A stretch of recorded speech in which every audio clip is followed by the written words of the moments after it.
Cordial saludo. Agradecemos el estar presente. Realizamos este trabajo para los programas de manejo integrado de plaguicidas y sistema diversificados, titulado Alelopatía y métodos sucesionales, por Daniel Fernando Chávez Ramírez y quien les habla, María de los Ángeles Delgado. Hoja de ruta. Tendremos dos vías. Una, alelopatía, relaciones intra e interespecíficas, ejemplos. La segunda, manejo de la diversificación con método sucesional, que es ventajas y algunas técnicas de sucesión en la diversificación de cultivo. El objetivo es dirigir la exposición a mostrar la alelopatía como una herramienta para disminuir el uso de plaguicidas dentro de un manejo integrado en los sistemas diversificados. Concepto general. La alelopatía es definida como la influencia directa de un compuesto químico liberado por una planta sobre el desarrollo y crecimiento de otra planta. Aleloquímicos.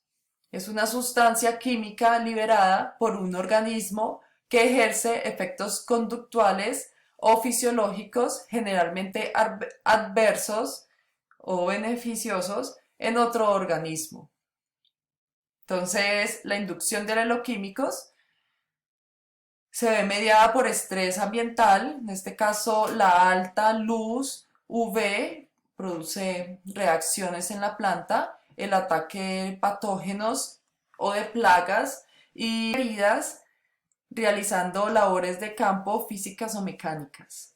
Entonces, en la planta se va a producir compuestos fenólicos, terpenos, ácidos grasos de larga cadena y ácidos simples. Van a ser sintetizados, transportados y expuestos en toda la planta o donde la planta lo necesite y lo requiera. Estas respuestas alelopáticas van a ser supresión de la germinación, inhibición del desarrollo radicular aéreo y de otros meristemos, y también hay interacciones que van a atraer insectos enemigos naturales, van a beneficiar a la planta, sustancias que retrasan la digestión del insecto generándole una indigestión y el insecto no se va a sentir a gusto, va a volar a otra planta, entre otras. Vías a través de las cuales se liberan los agentes alelopáticos al entorno. Entonces, la planta a través de las raíces va a exudar compuestos aleloquímicos, a través de las hojas y de los tallos va a liberar compuestos volátiles a través de la volatilización. La hojarasca, el mulch, las coberturas que se usan, ellos también van a liberar a través de la volatilización y van a liberar a través de a la tierra a través de la lixiviación y de la biodegradación. Manejo integrado de malezas, relaciones intraespecíficas. Estas son relaciones planta-planta. Estas relaciones el grado de afectación va a depender del tipo de tejido vegetal, de la edad de la planta y la cantidad y de la naturaleza de la precipitación del compuesto aleloquímico y de la vía de liberación. Entonces, de esta manera se va a liberar una gran variedad de agentes alelopáticos de diferente naturaleza, tales como compuestos fenólicos, terpenos y alcaloides. Se ha determinado la toxicidad de muchos lixiviados, compuestos volátiles y exudados en semillas y hojas sobre plantas silvestres y cultivadas. Algunos ejemplos: Brassica juncea, Brassica napus y Brassica rapa, tienen un efecto inhibitorio sobre la germinación de lechuga y trigo. Procurar no sembrar después de cosechar la colza, lechuga o trigo. Amaranthus palmeri afecta la germinación del tomate y cebolla y zanahoria. Mirar bien las arbences que se encuentren por ahí, tienen un efecto inhibitorio en otras. La artemisa es autotóxica e inhibitoria del desarrollo de callos de lechuga. Heliotropium europeum, que estimula el crecimiento de rabanito y trigo sarraceno. Está Chenopodium murale, que inhibe el crecimiento longitudinal del vástago y espiga y peso seco en trigo. La Vitis pilosa, área foliar y crecimiento y materia seca en maíz, sorgo y lechuga. La Parthenium hysteroporus, crecimiento y nodulación de poroto, crecimiento, tiene un efecto inhibitorio. Lycompersicum esculentum tiene un efecto inhibitorio en el crecimiento de lechuga y berenjena. Y Brassica campestris, crecimiento de mostaza y es autotóxico. Ok, manejo integrado de plagas, relaciones interespecíficas. Aquí vamos a entrar en un concepto en el cual vamos a manejar un organismo 1, el cual va a emitir la señal, y un organismo 2 también, que va a recibir esa señal, va a ser de otra especie, ya sea insecto, nemátodo, virus, bacteria, hongo. Los aleloquímicos permiten la comunicación entre dos especies, planta e insecto, y dependiendo de quien recibe y es beneficiado, la interacción recibe el nombre de alomonas. Son formas de defensa de la planta como sustancias tóxicas o repelentes que benefician al organismo que las emite. En este caso, la planta va a ser beneficiada porque es la que va a emitir la sustancia, y los insectos, bacterias, virus, nemátodos van a ser los que reciben la señal. Entonces se va a producir olores o compuestos químicos que tienen un efecto sobre el comportamiento del insecto. Por ejemplo, cuando este está en vuelo, el insecto con sus antenas y aparato bucal va a detectar la información química y se va a desviar hacia otra planta. Entonces las alomonas con efectos anticenóticos van a afectar la conducta de selección de planta hospedera del insecto. Se va a beneficiar al insecto y va a ser plantas barreras o plantas repelentes que van a desviar al insecto, plantas excitantes que van a sobreestimular el insecto, inician o aligeran los movimientos del insecto. Son supresores que van a inhibir la masticación y la perforación de las cutículas y de los órganos. Y deterrentes, que lo que hacen es que previenen el mantenimiento de la alimentación o la oposición continua. Entonces, estas deterrentes son quemantes para el tubo digestivo, y esto hace que el insecto pues, no se sienta a gusto en esa planta y se vaya. Los efectos anticenóticos en el insecto. Entonces se conoció este mecanismo como un mecanismo de no preferencia, y anticenosis significa antihospedero. Entonces esto va a generar un cambio en el comportamiento del insecto a través de factores morfológicos que van a afectar este comportamiento y no van a permitir que el insecto ovoposite, se alimente o se refugie allí. Entonces esta interacción es tan fuerte porque el insecto realmente rechaza la planta. Entonces, estos factores morfológicos son tricomas que van a limitar el movimiento del insecto y sobre todo también van a exudar sustancias que van a repeler el insecto. Se conoce ejemplos de tricomas en resistencia en la soya, al lorito verde, en Poasca fabae. También la dureza de los tejidos va a afectar que el insecto se alimente o que o oposite, y entonces genera un rechazo. Este ejemplo es la resistencia en caña de Diatrea saccharalis. Y tenemos lo que son las capas de cera, donde el insecto se va a resbalar, no le va a ser fácil mantenerse. Entonces la resistencia, un ejemplo es la resistencia de crucíferas al Crisomélido Philotetra albionica. Aquí tenemos un ejemplo de anticenosis por aleloquímicos en Diabrotica. Es atraído a curcubitáceas y estimulado a alimentarse de ellas cuando hay presencia de curcubitacina. Cultivares sin curcubitacina tiene un menor daño por este coleóptero. Tenemos alomonas con efectos antibióticos, las cuales la planta se va a seguir viendo beneficiada porque es una alomona. Entonces estos efectos van a darse en el crecimiento, a limitar el crecimiento y desarrollo de estados inmaduros, reducen longevidad y fecundidad de los adultos. Las toxinas causan disrupciones neuromusculares en la respiración y otras funciones vitales. Tiene también sustancias antialimentarios que van a bloquear la utilización de nutrientes esenciales, van a crear indigestión al insecto o al organismo, mímicos hormonales y van a interferir en las funciones endocrinas.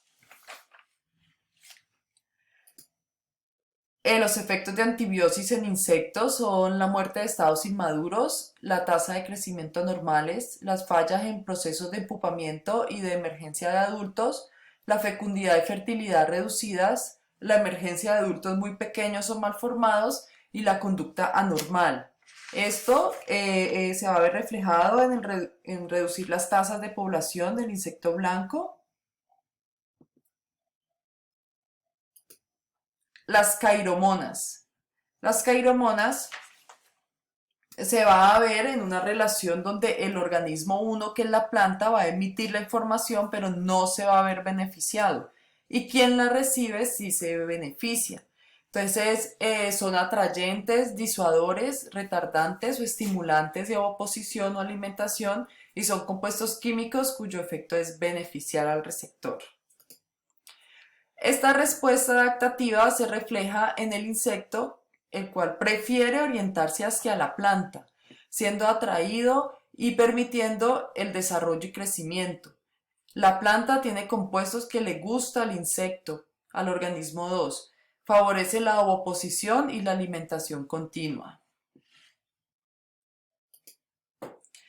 En prácticas de manejo integrado de plagas se utiliza el metileugenol y el trimedulure como cairomonas para atraer y trampear, entre otros machos de Dacus, Sonatus y Ceratitis capitata.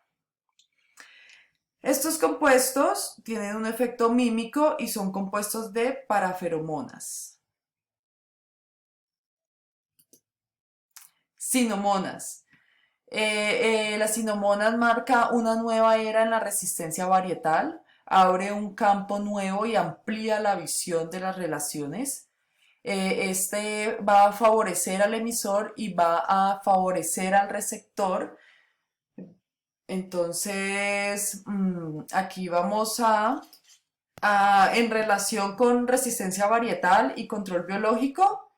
Vamos, entonces aquí ocurre que tenemos dos lepidópteros que consumen la planta Brassica nigra. El primero es Pieris brassicae, el segundo es Mamestra brassicae. Cuando estos insectos meten el ovopositor en la planta, esta produce una información química de metabolitos secundarios, compuestos orgánicos volátiles que van a atraer a los enemigos naturales, Cotesia aglomerata y Trichogramma brassicae. Estos enemigos naturales han coevolucionado para detectar los compuestos que la planta emite solo cuando se lleva a cabo esta relación de herbívoros plaga con la planta Brassica nigra.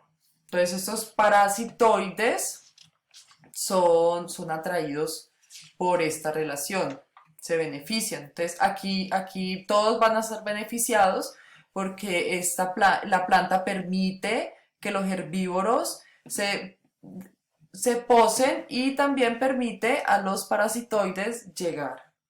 Bueno, esto es importante, las sinomonas, porque los fitomejoradores hoy en día buscan plantas que tengan esta doble protección, capaces de producir compuestos de antibiosis o anticenosis, y también plantas que produzcan sinomonas para la atracción de enemigos naturales. Buenas tardes, compañeros. Yo les voy a hablar un poco acerca de el manejo de la diversificación con un método sucesional. Bueno, antes de comenzar, tengo que explicarles que la sucesión en el área de la ecología o en la biología. Entonces la sucesión es la sustitución natural que hay cuando un biotipo, en un ecosistema una especie muere, es reemplazada en el mismo área por otra especie. Esta sustitución se le llama una sucesión, ¿cierto? La sucesión compete de dos etapas. En la primaria es cuando encontramos un suelo virgen o un ecosistema virgen que no ha sido alterado por otra comunidad preexistente, o que no tenga otra comunidad preexistente.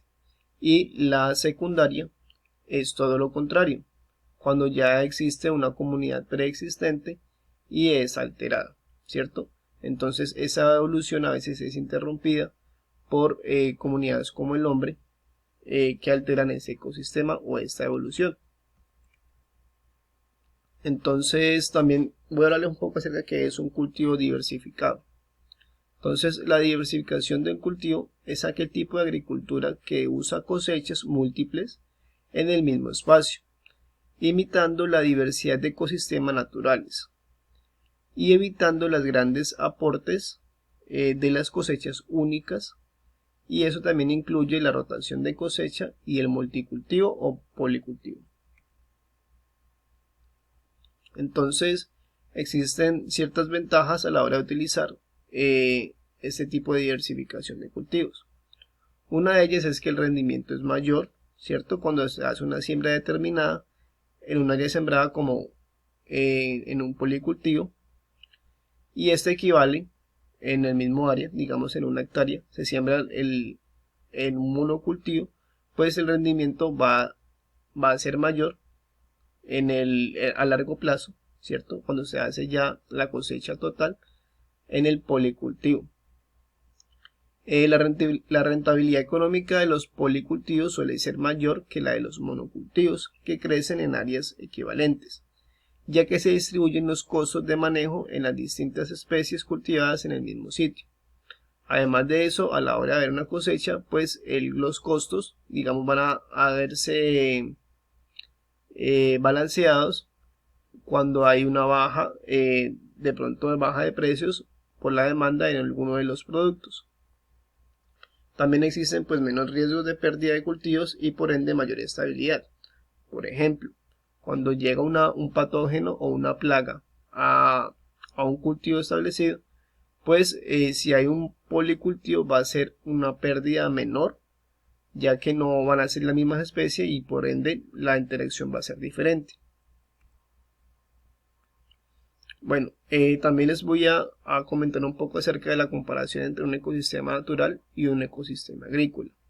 Entonces, hay cosas sencillas como la preparación de las camas, semillas, y la siembra mecánica normalmente es reemplazado con un método natural que es la dispersión de semillas, que lo hace normalmente los insectos como abejas y los animales como los murciélagos.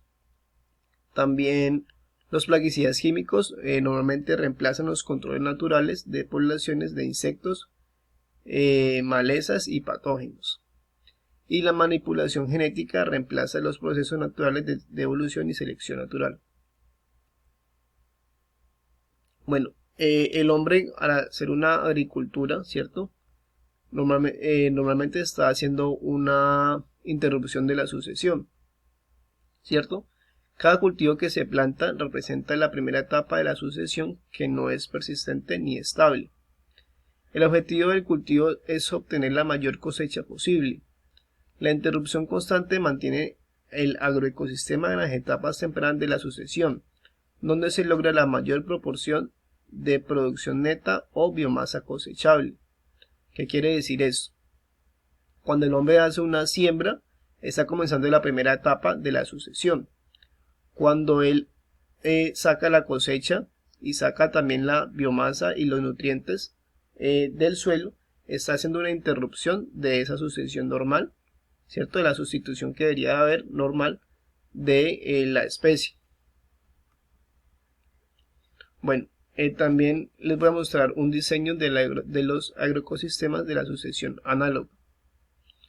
Entonces, existen varias características valiosas que han hecho las comunidades sucesionales naturales y que pueden usarse como un diseño de agroecosistemas. Una de esas características es la elevada resistencia a la invasión y el ataque de plagas. Otra de ellas es la gran retención de nutrientes del suelo, una agrobiodiversidad abundante y un nivel razonable de productividad.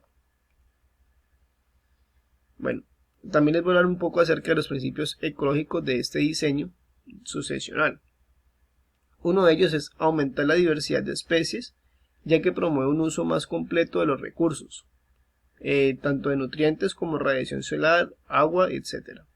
Y la protección contra plagas y el crecimiento compensatorio. También aumenta la longevidad a través de la adición de las plantas perennes, como el follaje abundante que brinda una cubierta permanente para proteger el suelo. La caída constante de esas hojas también permite una formación de materia orgánica y la circulación ininterrumpida de los nutrientes. Otro de ellos es establecer barbechos para sustituir la fertilidad del suelo a través de la acumulación de biomasa y la activación biológica, y para reducir las poblaciones de plagas agrícolas, interrumpiendo los ciclos biológicos de la rotación de los cultivos y los barbechos. Bueno, existen algunas opciones de manejo para imitar la sucesión natural. En un esquema de sucesión manejada se imitan las etapas sucesionales naturales, introduciendo plantas, animales y prácticas e insumos agrícolas que promueven el desarrollo de esas interacciones y conexiones entre los componentes del agroecosistema. Entonces se plantan especies que capturan y retienen nutrientes en el sistema y promueven el desarrollo del suelo. Esas plantas incluyen leguminosas con sus bacterias fijadoras de nitrógeno y plantas micorrizas que capturan fósforo. Bueno, existen algunas estrategias para dar una diversificación a los cultivos. Entonces, una de ellas es la rotación de cultivos, ¿cierto? La diversidad temporal en forma de abonos verdes de leguminosas se incorpora a los cultivos para proveer nutrientes y romper el ciclo de varios insectos, plagas, enfermedades y malezas. Otra de esas estrategias es la mezcla de variedades, que aumenta la diversidad genética en el campo mediante la introducción de malezas, de mezclas de variedades, y o también multilíneas incrementan la heterogeneidad genética, reduciendo la vulnerabilidad a enfermedades propias de los monocultivos. Lo que muestra esto es cuando tenemos varias variedades, perdón, aquí la redundancia, de una misma especie, pues rompemos el ciclo biológico, ¿cierto? Hay veces de los insectos o algún patógeno que esté atacando el cultivo. También tenemos otra estrategia que es los policultivos, ¿cierto? Los sistemas complejos donde dos o más especies se siembran con la cercanía suficiente para que haya competencia o complementariedad, permiten que se incrementen los rendimientos y minimicen los riesgos. Bueno, aquí tenemos dos conclusiones, ¿cierto? Una de ellas es la alelopatía y la otra es de los cultivos diversificados con la estrategia de sucesión. Entonces, el mayor desafío al manejar un sistema sucesional consiste en aprender a introducir perturbaciones de forma que estimulen la productividad del sistema por un lado y provean la resistencia al cambio y la variación por el otro. Es decir, tenemos que estar haciendo una semejanza a lo que ocurre naturalmente para que haya una constante evolución. Hay alteración, ¿cierto? del ecosistema, y eso se puede lograr de varias maneras. Dependiendo de las condiciones ambientales locales, la estructura de los ecosistemas naturales maduros normalmente presentes y la posibilidad de mantener las modificaciones a largo plazo. Y la conclusión para la alelopatía es que es importante conocer las interacciones de las plantas para mantener un equilibrio entre ellas y así disminuir cada vez más la intervención del hombre para controlar plagas y patógenos. Bueno, eso es todo. Muchas gracias.